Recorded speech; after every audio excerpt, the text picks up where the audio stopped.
Halo semuanya, di video kali ini kami akan menjelaskan tentang penyelenggaraan kearsipan dengan saya Florencia Valentina dan rekan saya Derian Saputra. Yang pertama di sini ada tujuan penyelenggaraan kearsipan. Yang pertama, menjamin terciptanya arsip dari kegiatan yang dilakukan oleh lembaga negara, pemerintah daerah, lembaga pendidikan, perusahaan, organisasi politik dan organisasi masyarakat maupun perorangan.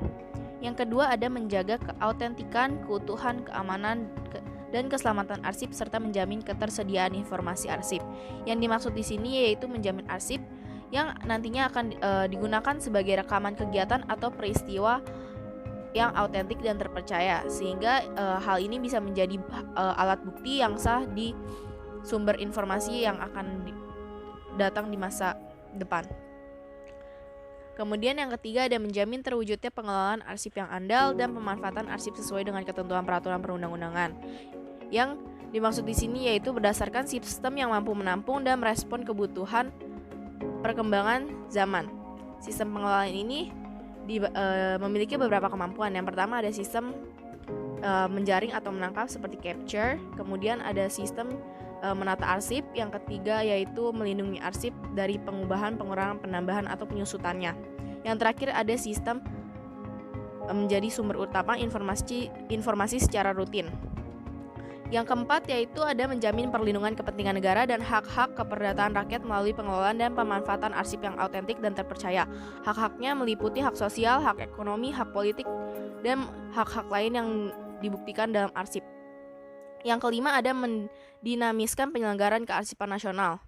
Yang dimaksud di sini yaitu dengan adanya sistem ini, penyelenggaraan kearsipan menjadi lebih dinamis dan terarah. Yang keenam ada menjamin keselamatan dan keamanan arsip sebagai bukti pertanggungjawaban dalam kehidupan bermasyarakat, berbangsa dan bernegara. Yang dimaksud di sini yaitu sebagai secara fisik maupun informasinya itu harus dijaga keselamatannya dan keamanannya sehingga tidak terjadi risiko-risiko yang tidak diinginkan seperti kerusakan ataupun kehilangan atau kebocoran rahasia kepada pihak-pihak yang tidak bertanggung jawab. Kemudian ada menjamin keselamatan aset nasional dalam bidang ekonomi, sosial, politik, budaya, pertahanan, serta keamanan sebagai identitas dan jati diri bangsa. Yang dimaksud di sini yaitu menjamin keselamatan kekayaan dan masyarakat baik secara ekonomi, sosial, politik, budaya maupun aspek kehidupan lain yang terekam dalam arsip tersebut agar tidak disalahgunakan. Dan yang terakhir, ada meningkatkan kualitas pelayanan publik dalam pengelolaan dan pemanfaatan arsip yang autentik dan terpercaya. Yang dimaksud di sini yaitu dari hal ini prasarana dan sarana yang memadai akan meningkatkan kualitas pelayanan publik. Dalam memanfaatkan arsip yang dibutuhkan juga melalui ketersediaan arsip yang faktual, utuh, sistematis, autentik, terpercaya dan dapat digunakan di kemudian hari. Fungsi-fungsi penyelenggaraan kearsipan. Nah, jadi itu ada dua fungsi. Yang pertama itu fungsi primer.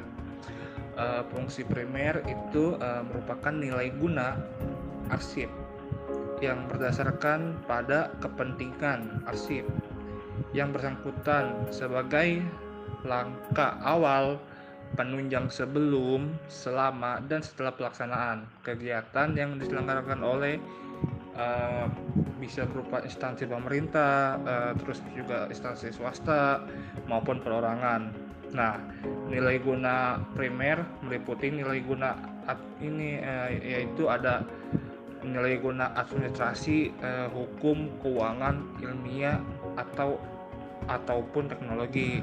Lalu yang kedua itu ada fungsi sekunder.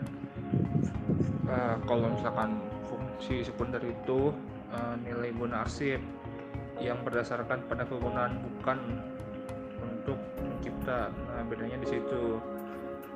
Tapi yaitu melainkan bagi kepentingan instansi pemerintah, bisa instansi swasta atau perorangan, serta kepentingan umum. Nah, sebagai bahan bukti dan bahan pertanggungjawaban. Nah, jadi nilai fungsi sekunder itu merupakan sebagai bahan bukti dan bahan pertanggungjawaban. Nilai guna sekunder itu meliputi pembuktian dan penginformasian. Jadi lebih mengarah ke pembuktian dan penginformasian. Lalu ada tanggung jawab penyelenggaraan kearsipan. Nah, yaitu ada penyelenggaraan kearsipan secara nasional.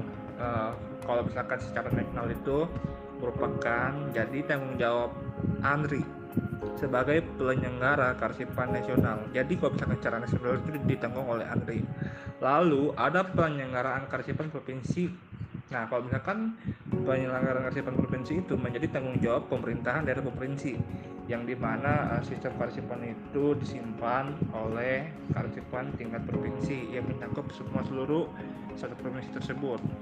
Lalu ada penyelenggaraan kearsipan kabupaten atau kota. Nah, kalau misalkan bedanya itu kearsipan kabupaten atau kota itu lebih dibuat tingkat provinsi. Misalkan di Tangerang itu ada kabupaten, terus ada kota. Jadi kearsipannya masing-masing, ada kearsipan kabupaten Kota Tangerang, terus ada kabupaten, terus ada kearsipan Kota Tangerang. Jadi beda-beda secara masing-masing, misalnya begitu. Lalu ada penyelenggaraan kearsipan perguruan tinggi. Nah, kalau misalkan kearsipan perguruan tinggi itu ditanggung jawab oleh perguruan tinggi tersebut, yang dilaksanakan oleh lembaga kearsipan perguruan tinggi. Ya, jadi kalau misalkan instansi perguruan tinggi itu ditanggung jawab oleh masing-masing dari perguruan tinggi tersebut. Lalu ada tanggung jawab penyelenggaraan kearsipan secara nasional. Nah, kalau misalkan secara nasional itu meliputi penetapan kebijakan, pembinaan kearsipan, dan pengelolaan arsip dalam tingkat nasional. Kenapa? Karena untuk meningkatkan mutu penyelenggaraan kearsipan nasional. Terus juga penyelenggara kearsipan nasional dapat melakukan penelitian serta pengembangan serta penyelenggaraan pendidikan dan pelatihan kearsipan. Jadi ada beberapa hal yang harus diperhatikan dalam melakukan tanggung jawab penyelenggaraan kearsipan secara nasional. Harus diperhatikan hal-hal tersebut. Sekian video presentasi dari kelompok kami. Terima kasih.